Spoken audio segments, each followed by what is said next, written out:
మాకు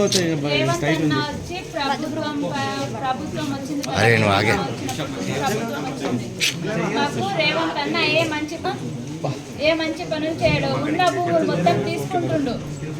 భూములు pharma company పేరు పైన ఫార్మా వేస్తా, అల్లుడు కోసం బాగా బామర్దుల కోసం ఫార్మా వేస్తా అని తీసుకుంటుండే.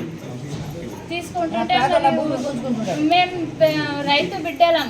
రైతు వాళ్ళ భూములే ఎందుకు తీసుకుంటాడు రేవంత్ అన్న?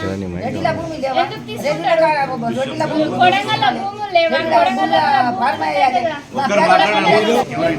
కోసం సావడానికైనా సిద్ధంగా ఉన్నాం. మేము రైతు బిడ్డలం. మేము భూముల పైన బతికిన వాళ్ళం. మా భూములు ఎందుకు ఇవ్వాలి? వేరే భూముల్లో వేసుకోవాలి, వేరే దగ్గర వేసుకోవాలి. మా తాత ముత్తాత ఎప్పుడో సంపాదించిన అవి మేము ఇవ్వము. వచ్చినప్పటి నుంచి మాకు ఏడవడం తప్ప ఏం లేదు. మేము ఖర్చు కూడా తింటలేం కానీ ఏడుస్తున్నాం. టైంకి తింటలేం కానీ కళ్ళ నుంచి వాటర్లు వస్తున్నాయి.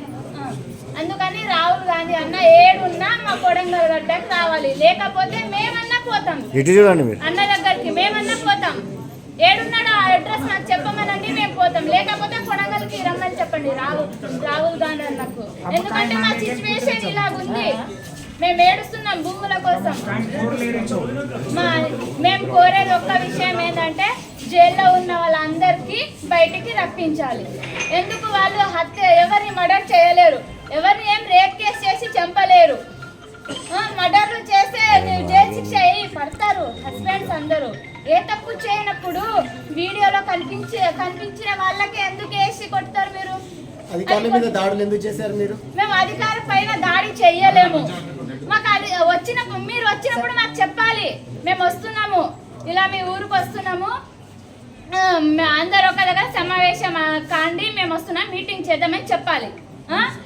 మా నార్మల్ డ్రెస్సుల్లో వస్తారు. మీరు వచ్చినప్పుడు ఏదో ఒక డ్రెస్ వేసుకొని మాలాగా డ్రెస్సులు వేసుకొని వచ్చినప్పుడు, లేకపోతే పోలీసులను, లేకపోతే గన్ మ్యాన్స్, లేకపోతే ఎవరినన్నా ఎంట పెట్టుకొని రావాలి. డబ్బు చెప్పుడన్నా చెప్పాలి మా ఊర్లో అందరికి మేము వస్తున్నామని.